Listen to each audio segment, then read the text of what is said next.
त्र्यंबक जी, एक चीज़ ये बताइए कि जिस तरीके से समाजवादी पार्टी के विधायक का आरोप है कि आप लोग जो है वहाँ पर लगातार आलापुर में जो भी स्मृति द्वार बने वहाँ से अखिलेश यादव की आप लोग फोटो हटवाने के लिए लगातार दबाव बना करके प्रशासन पर आप लोग हटवा रहे हैं, तो इसमें कितनी सच्चाई है और इन आरोपों में कितना दम है? नहीं, हमारा प्रशासन पे कोई दबाव नहीं।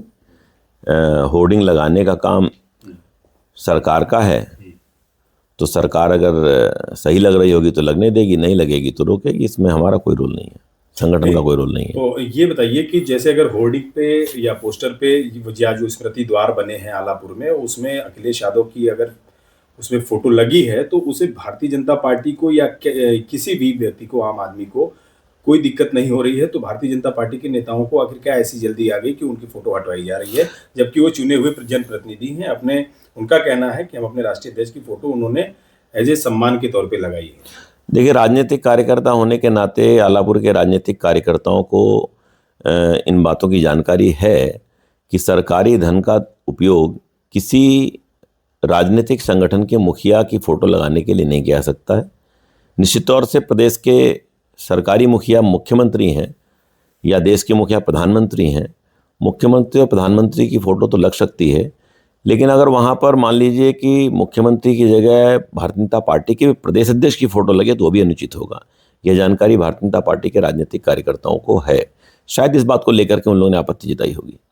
अच्छा, एक चीज़ ये बताइए कि त्र्यंबक जी के ऊपर ये उनका आरोप है कि त्र्यंबक जी जो है यहाँ पर समाजवादी पार्टी की फोटो पर तो ध्यान देते हैं, लेकिन जब बैठक होती है, तमाम योजनाओं से जुड़ी हुई सरकार की बैठक होती है, चाहे अम्बेडकर नगर का महोत्सव रहा हो, उसको भारतीय जनता पार्टी के संगठन के लोग कब्जा कर लेते हैं, तो वहाँ पर वो नैतिकता क्यों नहीं दिखाई देती है जो आज नैतिकता वहाँ पे दिखाई दे रही है? देखिए, दो विषय आपने बताया, एक सरकार की जो समीक्षा बैठक होती है और दूसरा आपने अम्बेडकर नगर महोत्सव की बात कही। प्रशासन द्वारा जो कार्यक्रम किए जाते हैं समाज के लिए, उसमें किसी भी सामाजिक राजनीतिक दल या उनके कार्यकर्ताओं को पहुंचने में कोई आपत्ति नहीं है। तो अम्बेडकर नगर महोत्सव एक सामाजिक आयोजन है। आयोजक जिला प्रशासन ज़रूर है, लेकिन चूँकि वो सामाजिक है, सरकारी नहीं है, वहाँ पर हम लोग बढ़ चढ़ के हिस्सा लेते हैं क्योंकि हम समाज का अंग हैं। हमें केवल विधायक, सांसद और राजनीतिक चुनाव तक मतलब नहीं रहता है। हम तो कोरोना में बढ़ चढ़ के हिस्सा लेते हैं। सेवा ही हमारा संगठन है, इसलिए अम्बेडकर नगर महोत्सव में भारतीय जनता पार्टी दिखाई पड़ता है। उनको भी आना चाहिए, लेकिन उन्हें वहाँ पर चूँकि वोटर और वोट नहीं दिखाई पड़ता, चुनाव नहीं होता, इसलिए शायद वो नहीं आते होंगे। रही बात समीक्षात्मक बैठकों की, तो समीक्षा के बैठक में हमारे यहाँ से जनप्रतिनिधि जाते हैं।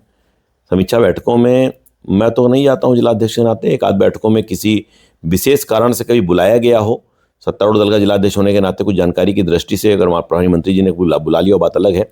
अदरवाइज तो मैं बैठकों में नहीं जाता हूँ। विधायक जी का कहना है कि जो ये स्मृति द्वार बने हैं प्रयागराज और गाजीपुर में भी बने हैं, वहाँ फोटो लगी है, वहाँ कोई आपत्ति नहीं, तो अम्बेडकर नगर में किस तरीके से रोका जा रहा है? अब ये तो प्रशासन का विषय है। यहाँ के जिलाधिकारी महोदय, यहाँ के CDO महोदय ने संज्ञान में लिया होगा, शायद वहाँ संज्ञान में नहीं आया होगा, लेकिन सीधी सी बात है, सरकारी धन का उपयोग सरकार के मुखिया की फ़ोटो के लिए हो सकती है, लेकिन किसी राजनीतिक दल के मुखिया के लिए नहीं हो सकता है। ये बहुत ही सामान्य ज्ञान का विषय है, और जो भी विधायक जी त्रिभुवन जी अगर ऐसी बात कह रहे हैं तो बहुत वरिष्ठ विधायक हैं, बहुत ही मतलब उनका सम्मान है, और उनको सदन में रहने का, दोनों सदनों में रहे हैं वो, उन्हें इस बात का अच्छे से ज्ञान है कि नहीं लगना चाहिए।